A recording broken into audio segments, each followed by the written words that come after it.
ओम नमः शिवाय। आप सभी को शरद पूर्णिमा की हार्दिक शुभकामनाएं। आज है आश्विन मास के शुक्ल पक्ष की पूर्णिमा। कहते हैं कि इसी दिन माँ लक्ष्मी का जन्म हुआ था।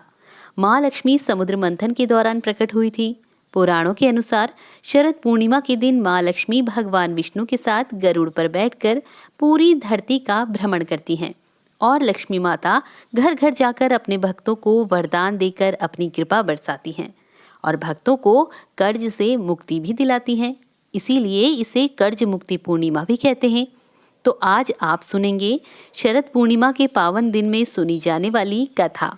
इसे कई स्थानों में कोजागरी पूर्णिमा या रास पूर्णिमा और कौमुदी व्रत के भी नाम से जाना जाता है। ये व्रत बहुत ही महत्वपूर्ण माना जाता है क्योंकि इस दिन चंद्रमा अपनी 16 कलाओं से परिपूर्ण होता है। इसी दिन श्री कृष्ण भगवान ने गोपियों के संग निधि वन में महारास रचाया था। मान्यता है कि इस रात्रि को चंद्रमा की किरणों से अमृत की वर्षा होती है। इसलिए इस दिन रात्रि के समय लोग खीर बनाकर चंद्रमा की रोशनी में रात भर के लिए रखते हैं और सुबह अपने परिवारजनों के साथ इस खीर को ग्रहण करते हैं। तो आइए अब शरद पूर्णिमा के दिन सुनी जाने वाली कथा का श्रवण करते हैं। पौराणिक कथा के अनुसार एक साहूकार की 2 पुत्रियां थीं। दोनों पुत्रियां पूर्णिमा का व्रत रखती थी, परंतु बड़ी पुत्री पूरा व्रत करती थी और छोटी पुत्री अधूरा व्रत करती थी। परिणाम ये हुआ कि जब साहूकार ने अपनी दोनों ही पुत्रियों का विवाह बड़ी धूमधाम से कर दिया, उसके कुछ समय के पश्चात उसकी दोनों पुत्रियां गर्भवती हुईं, लेकिन छोटी पुत्री की संतान पैदा होते ही मर जाती। इससे वो बहुत दुखी हुई। तब उसने पंडितों से इसका कारण पूछा। तब पंडितों ने बताया कि तुम पूर्णिमा का व्रत अधूरा करती थी, जिसके कारण तुम्हारी संतान पैदा होते ही मर जाती है। पूर्णिमा का पूरा व्रत विधि विधान से करो तो तुम्हारी संतान जीवित रह सकेगी।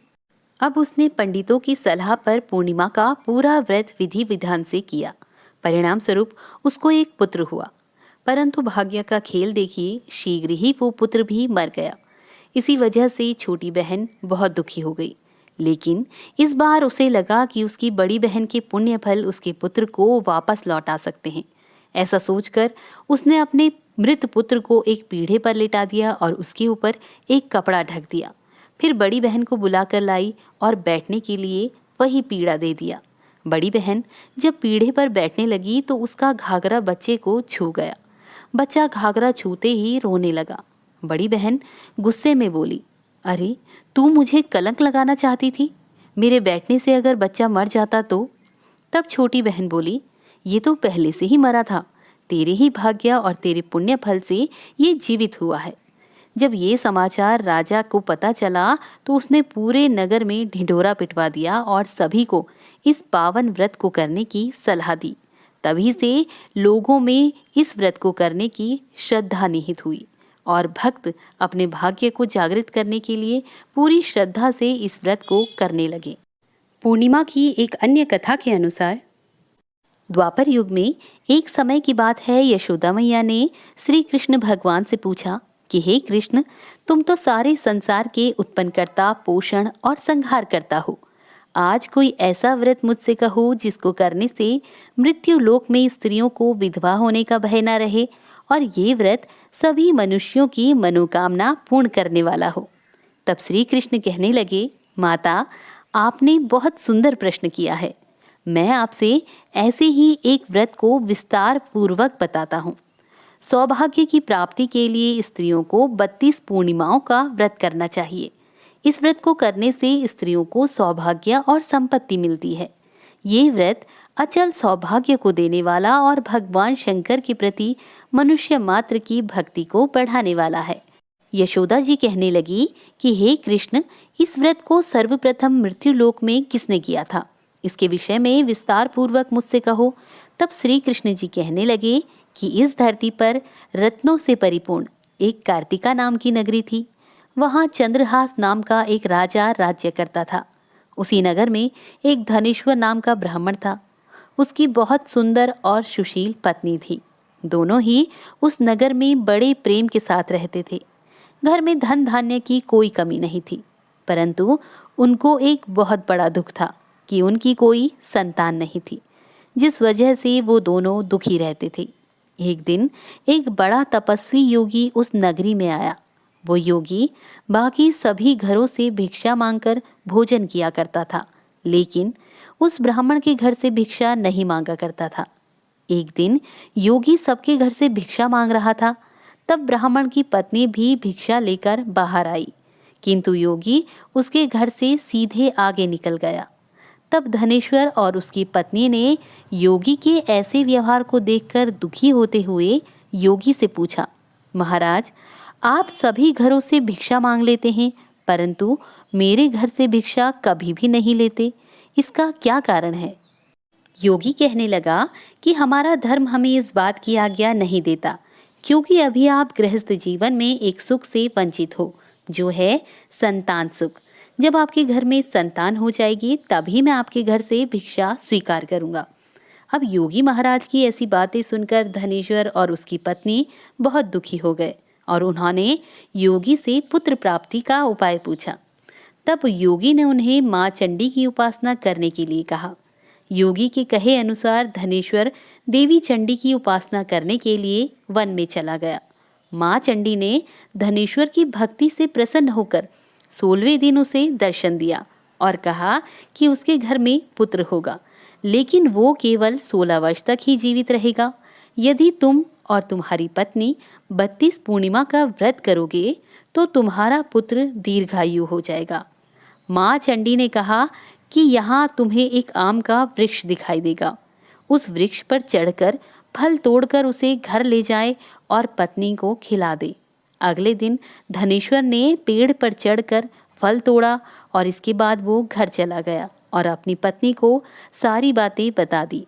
अगले दिन सुबह दोनों ने स्नान किया, शंकर भगवान का ध्यान किया और पत्नी ने उस फल को खा लिया। तब वो भगवान शिव की कृपा से गर्भवती हो गई। इस उपाय को करने के बाद धनेश्वर को पुत्र की प्राप्ति हुई, जिसका नाम उन्होंने देवीदास रखा।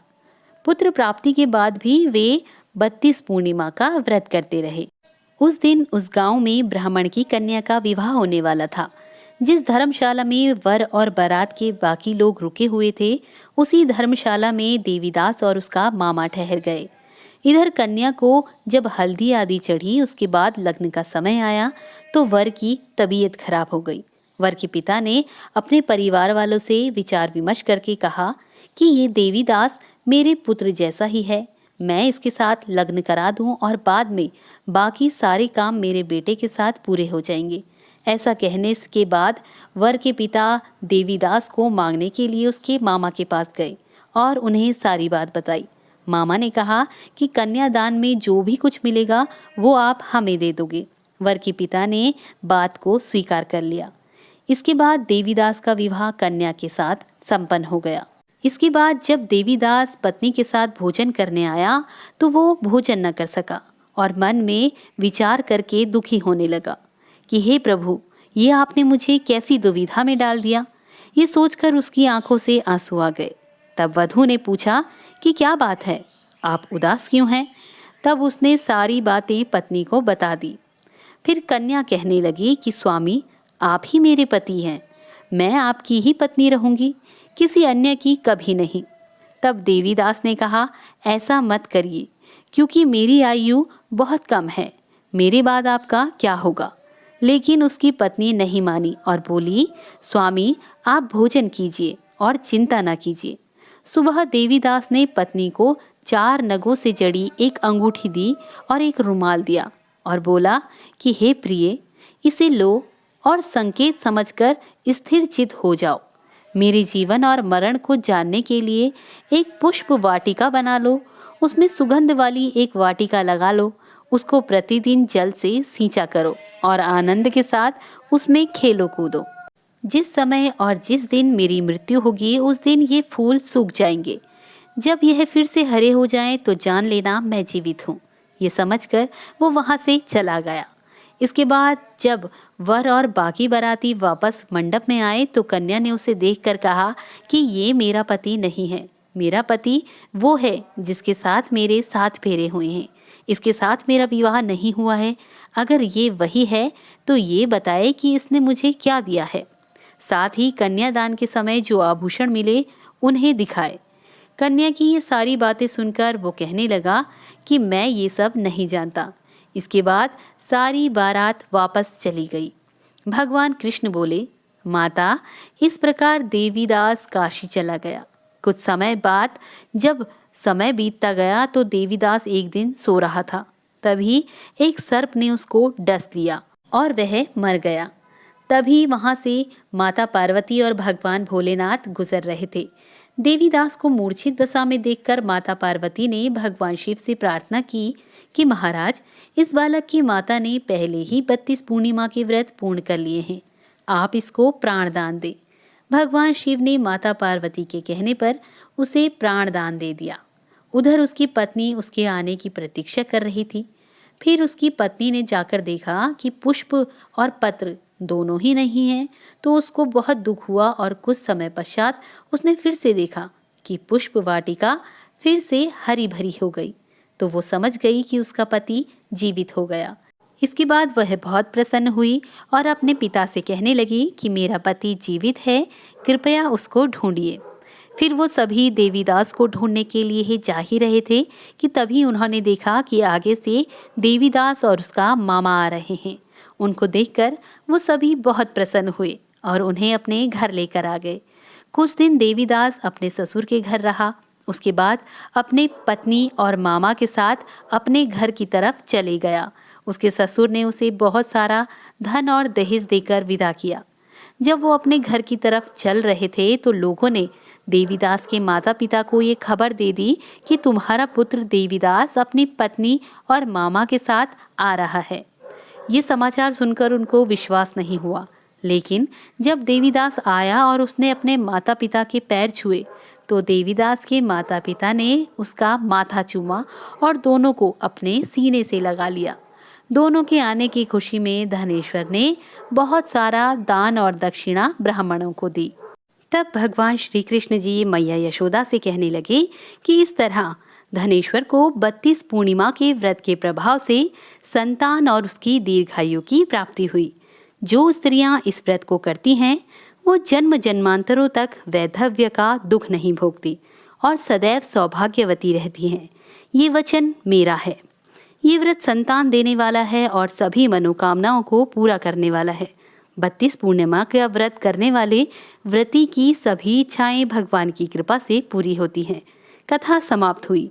प्रेम से बोलिए श्री कृष्ण भगवान की जय, माता लक्ष्मी की जय। तो ये थी आज की वीडियो। उम्मीद है आपको पसंद आई होगी।